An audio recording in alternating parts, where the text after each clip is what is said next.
Selama lebih dari 2 dekade, seseorang hidup terkunci. Bukan di penjara, tetapi di dalam rumahnya sendiri. Nggak ada jeritan, nggak ada laporan, nggak ada yang curiga.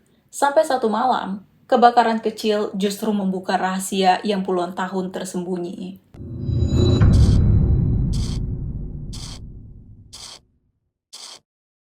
Sebelum kita mulai, jangan lupa klik subscribe, aktifkan juga notifikasinya supaya nggak ketinggalan kisah-kisah kelam berikutnya. Sekarang, duduk nyaman, kita mulai ceritanya. Kisah ini bermula dari seorang perempuan bernama Tracy. Di usia yang sangat muda, Tracy menikah dengan seorang pria. Tetapi pernikahan itu jauh dari kata bahagia. Hubungan mereka dipenuhi konflik, pertengkaran, dan kekerasan yang terus berulang. Saat itu, mereka dikaruniai anak perempuan yang mereka namai Heather. Sayangnya, kekerasan terus terjadi. Bahkan sejak Heather masih bayi, dia menjadi korban kekerasan ayah kandungnya sendiri. Karena kasus kekerasan itulah, ayah Heather harus mendekam di jeruji besi. Sementara kondisi psikologis Tracy menjadi terganggu. Saat itu, kondisi psikologis Tracy dinilai belum stabil untuk merawat dan melindungi Heather. Akhirnya, Lembaga Perlindungan Anak di Amerika memutuskan untuk menyerahkan hak asuh Heather kepada keluarga angkat. Kehilangan anaknya sendiri menjadi pukulan besar bagi Tracy. Kondisi mentalnya semakin terpuruk. Dia frustasi dan depresi, sampai mencoba untuk mengakhiri nyawanya sendiri. Untungnya nyawa Tracy masih terselamatkan, dan dia mulai menjalani terapi, mencoba bangkit dan menata ulang hidupnya. Di waktu-waktu inilah pula, Tracy bertemu dengan seorang pria bernama Craig Sullivan. Hubungan keduanya terus berlanjut dan akhirnya menikah pada tahun 1992. Mereka dikaruniai anak laki-laki yang kita sebut saja dengan inisial J. Tetapi ternyata, pernikahan Tracy dan Craig juga nggak berjalan harmonis. Dan akhirnya mereka memutuskan bercerai pada tahun 1994. Saat itu Tracy merasa kondisi mental dan emosionalnya belum stabil. Dia takut dia nggak bisa merawat dan memberikan kehidupan yang layak untuk anaknya. Jadi, Tracy memberikan hak asuh J ke mantan suaminya, Craig Sullivan. Karena dia pikir, Craig lebih mampu merawat dan menjaga putra mereka. Lalu, beberapa waktu setelah mereka cerai, Craig mulai menjalin hubungan dengan perempuan bernama Kimberly Ball, di mana mereka menikah pada bulan Januari tahun 1995 dan menetap di Blackstreet, Connecticut, Amerika. Tetapi setelah mereka pindah rumah, Tracy sudah lost contact dengan Craig. Meskipun Tracy sudah berusaha mencari tahu di mana keberadaan mantan suaminya, tetapi usahanya nggak membuahkan hasil. Dia kehilangan jejak dan nggak punya informasi apapun di mana tempat tinggal Craig dan Kimberly. Semenjak itulah, Tracy nggak pernah lagi bertemu dengan putranya. Dia baru tahu apa yang terjadi dengan Jay setelah kasus Kimberly viral di Amerika. Sementara itu, pada tahun 1996, Kimberly melahirkan bayi perempuan yang mereka namai Alicia. Dan pada tahun 1997, lahirlah Jamie. Dari luar, mereka seperti keluarga-keluarga lain pada umumnya. Tetapi keharmonisan di keluarga itu nggak berlaku untuk Jay. Kehidupan Jay sama sekali nggak sesuai harapan ibunya. Dari kecil, hak dan kebebasan Jay sudah dirampas oleh ibu tirinya. Dia sering dikurung di kamar, makanya dibatasi. Bahkan saat Jay berumur 3 tahun, dia sudah sering kelaparan karena jatah makannya hanya diberi sedikit. Pernah satu waktu, Jay kelaparan di tengah malam, dan diam-diam dia memakan makanan di dapur. Tetapi Kim memergokinya, dan sebagai akibatnya, Jay dikurung di kamar dan hanya boleh makan saat jam makan malam. Jadi dari pagi sampai sore, Jay sama sekali nggak boleh makan atau minum. Meskipun boleh makan malam, bukan berarti Jay bisa makan sebanyak-banyaknya. Jatah makannya tetap dibatasi, dan hanya diberi air minum 2 botol kecil untuk sehari. Kasih sayang Kimberly hanya berlaku untuk anak-anak kandungnya. Dia sama sekali nggak peduli dengan kondisi Jay. Bahkan hanya memandikan Jay sehari sekali. Dan kadang Jay sama sekali nggak dimandikan. Seperti itulah kehidupan Jay saat tinggal bersama ayah kandung dan ibu tirinya.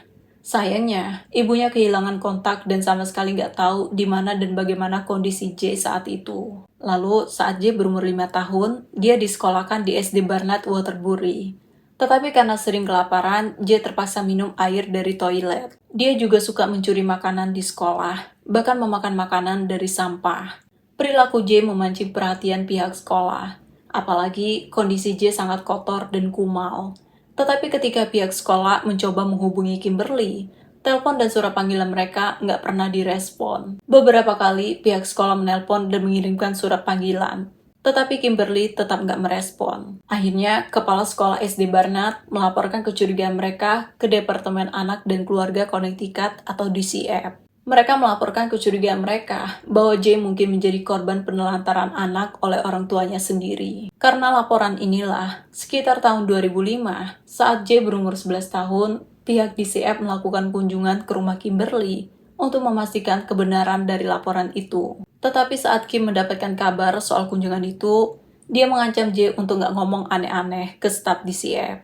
Bahkan Kim mengajari J cara menjawab dan bicara yang baik-baik saja. Dan pada akhirnya, pemeriksaan itu nggak menemukan kejanggalan apapun. Nggak ada pengaduan apapun dari J. Dan setiap kali ditanya soal kehidupannya, J mengatakan hal yang baik-baik sesuai ajaran Kimberly. Bahkan Kimberly juga menyiapkan kamar khusus yang dia rapikan dan hiasi. Seolah di kamar itulah J tidur dengan nyaman. Meskipun pada kenyataannya, itu semua hanyalah sandiwara yang terencana. Kamar J yang sebenarnya ada di ruang kecil di lantai atas. Ruangan yang sempit dan kumuh. Karena di sanalah J makan, minum, termasuk BAB dan buang air kecil. Lalu setelah pemeriksaan di CF, Kim melaporkan pihak sekolah SD Barnard karena berulang kali melaporkannya ke pihak DCF. Tetapi kepolisian menilai bahwa tindakan pihak sekolah sama sekali nggak melanggar hukum, jadi laporan itu pun ditutup. Tetapi setelah dia bersih tegang dengan pihak sekolah, Kim mengeluarkan J dari SD Barnard dengan alasan bahwa dia mau menyekolahkan J ke sekolah lain. Tetapi ternyata J nggak didaftarkan ke sekolah umum. Kim mengatakan bahwa J akan homeschooling saja. Di titik ini, pihak sekolah sudah merasa ada yang janggal. Tetapi karena pemeriksaan di CF nggak membuktikan kecurigaan mereka, jadi mereka pun nggak bisa berbuat banyak. Hanya saja setelah J homeschooling, J seolah terpisah dari dunia luar. Bahkan teman-temannya nggak pernah lagi melihat atau tahu kabar tentang J. Kim semakin brutal lagi setelah Creed Sullivan yang sebelumnya sudah sakit-sakitan dan hanya bisa beraktivitas dengan kursi roda, meninggal dunia di awal tahun 2024. Kenangan terakhir J dengan ayahnya saat ayahnya mengajaknya keluar untuk bantu buang sampah di sekitar rumahnya. Dan semenjak itu, J nggak pernah lagi dikeluarkan dari ruangannya. J hanya boleh keluar rumah sekitar 1 menit untuk menemani anjing peliharaan mereka jalan-jalan. Dan setelah itu, J kembali terkurung di ruangannya sepanjang hari, sepanjang malam. Tetangga mereka nggak pernah tahu soal ini, apalagi posisi rumah mereka di ujung jalan Black Street. Hanya ada pohon dan semak-semak di depan rumah mereka, dan hanya ada satu tetangga yang agak dekat dengan mereka. Itu pun tertutup dengan pepohonan di samping rumah. Posisi ruangan J ada di bagian belakang, tetapi nggak pernah berani membuka jendela kamarnya. Karena jendela itu jendela badai yang ditutup rapat. Sulit untuk dibuka, apalagi dari sisi dalam rumah. Rumah ini menjadi saksi bisu penderitaan J terkurung kelaparan selama lebih kurang 21 tahun. Dan jalanan di bagian belakang rumah inilah pemandangan tempat J menjaga kewarasannya. Selain melihat jalanan itu, J juga sering mendengarkan radio yang diputar di luar kamarnya. Kim sering menyalakan radio itu untuk mengalihkan perhatian orang kalau J mengeluarkan suara atau semacamnya. Dari siaran radio itulah J mengingat waktu dan pergantian bulan dan tahun. Juga informasi tentang apa yang terjadi di luaran sana. Dia nggak bisa mengganti saluran radio, tetapi saluran favoritnya balapan NASCAR dan pertandingan basket. Waktunya Kim memberi J beberapa buku dan kamus. Jadi, dia gunakan buku-buku itu untuk menjernihkan pikirannya. Semaksimalnya, J berusaha mengalihkan pikirannya biar nggak kehilangan akal sehat. Dia nggak tahu berapa lama dia akan terus terkurung. Kim selalu bilang kalau dia akan dikeluarkan kalau Kim sudah yakin dia nggak akan macam-macam. Tetapi sekian lama ditunggu-tunggu, Kim nggak pernah membolehkannya keluar. J nggak berani kabur, karena dari kecil dia selalu ditakut-takuti Kim. Kalau dia ketahuan mencoba kabur atau keluar dari ruangan itu, Kim akan mengurungnya di ruangan gelap selamanya, bahkan nggak boleh melihat matahari, dan akan terus membiarkannya kelaparan. Kim juga bilang, kalau J berani kabur, Kim akan menghabisinya dan semua anggota keluarga mereka. Ancaman itu terasa semakin menakutkan ketika J menemukan pistol saat dia sedang beres-beres rumah. Puluhan tahun J hidup dalam kelaparan dan penuh ketakutan. Tetapi pada akhirnya, di usianya yang ke-32 tahun setelah 21 tahun terkurung, J mengambil resiko untuk keluar dari kurungan Kimberly. Pada tanggal 17 Februari tahun 2025, pagi hari itu J dikeluarkan untuk beres-beres rumah. Kim juga menyuruh J membersihkan mobilnya. Setelah itu, seperti biasa, J diberi roti sandwich, lalu kembali dikurung ke ruangannya. Pada malam harinya, sekitar jam 7 malam, Kim sempat menyuruh J memasang lampu pohon Natal kecil yang ada di meja sarapan. Lalu, sekitar jam 8 malam, J kembali dikurung. Di waktu inilah, J tiba-tiba terpikir untuk keluar dari ruangan itu. Meskipun dia nggak tahu bisa keluar dalam keadaan hidup atau enggak, dia hanya menginginkan satu hal, kebebasan untuk mengakhiri penderitaannya. Jadi, J mengambil beberapa kertas, lalu dia bakar dengan korek api yang dia dapatkan dari kantong jaket ayahnya. Saat apinya sudah mulai membesar, J mulai berteriak minta tolong dan mengeluarkan suara-suara keras agar orang rumah mendengar teriakannya. Saat Kim membuka pintu dan menanyakan kenapa bisa terjadi kebakaran, sambil berlari keluar, J bilang kalau sumber apinya dari radio rusak yang ada di depan kamarnya. Kimberly pun langsung berlari ke arah telepon dan langsung menelpon layanan darurat. Di tengah kepanikan itu, J juga sempat terjatuh di tangga. Tetapi ibu tirinya menyuruhnya bangun dan cuci muka di kamar mandi.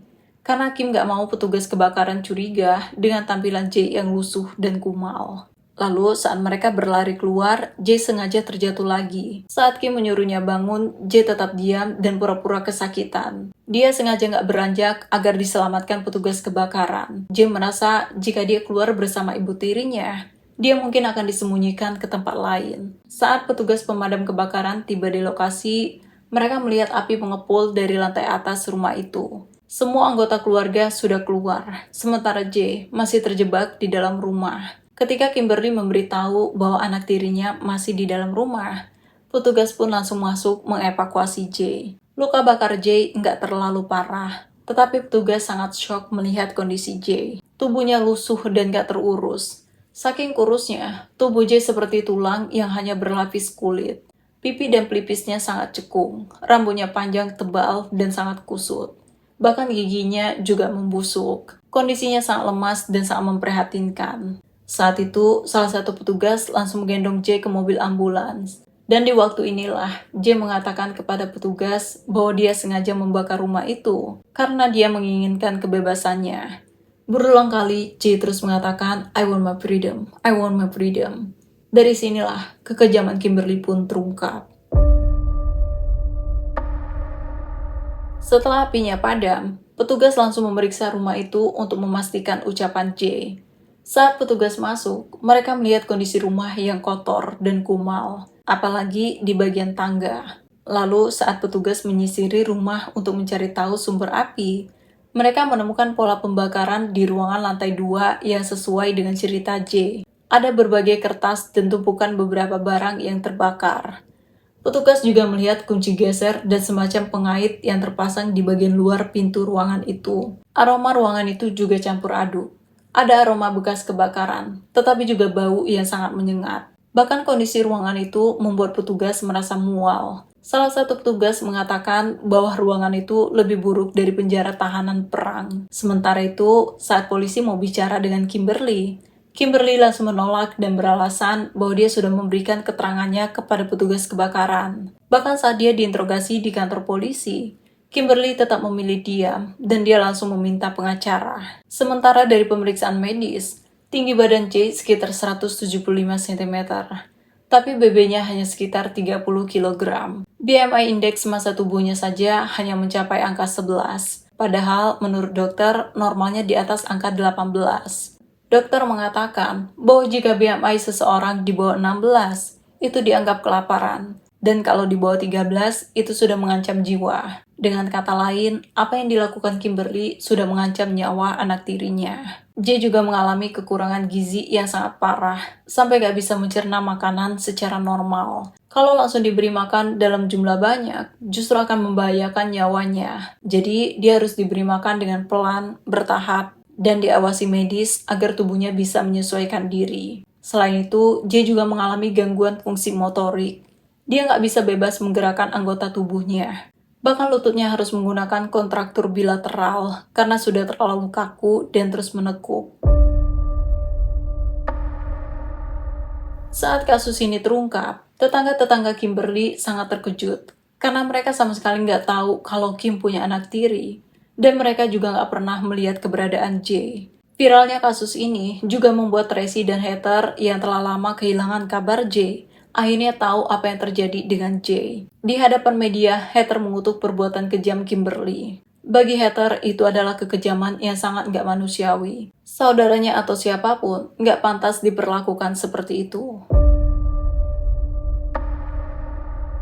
Setelah polisi mencatat semua pengakuan Jay, pengakuan itu cocok dengan temuan mereka di rumah Kimberly. Jadi, pada tanggal 12 Maret tahun 2025, Kimberly pun ditangkap.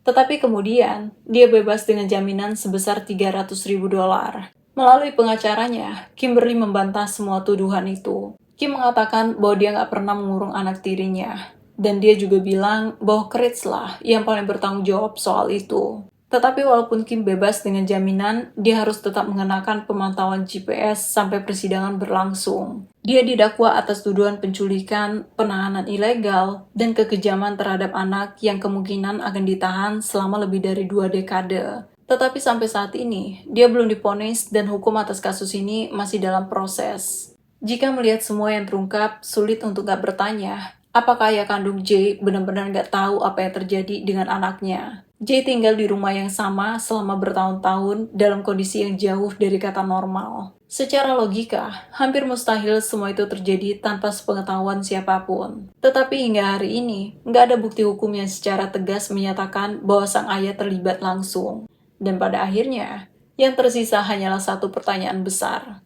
Apakah ayahnya benar-benar nggak tahu atau memilih untuk nggak melihat? Terima kasih sudah mengikuti kisah ini sampai selesai. Kalau kamu suka dengan cerita serupa, jangan lupa klik subscribe, nyalakan notifikasinya, dan bagikan video ini agar semakin banyak yang tahu cerita yang jarang dibahas. Sampai jumpa di cerita kelam berikutnya.